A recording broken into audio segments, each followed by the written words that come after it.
Good afternoon!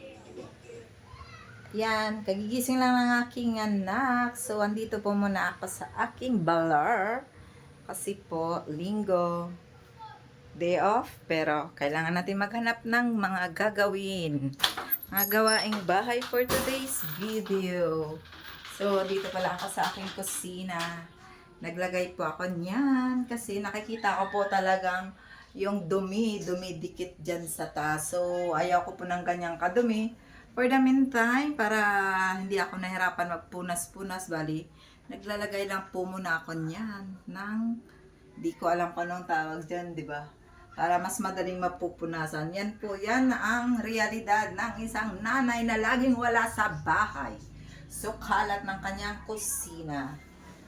Ayan po mga mami. So ngayon, bahay lang muna po tayo. Gagawa tayo ng mga gawaing bahay. Kamusta kayo mga madiscarding mami?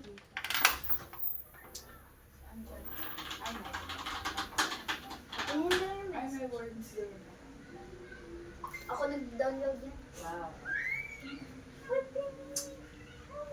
Sa tiri, may ano pa yung toothbrush. Ang milk ng aking bunso. Pricey. Bye mga madiscarding mommy. Good day and God bless us all and bye!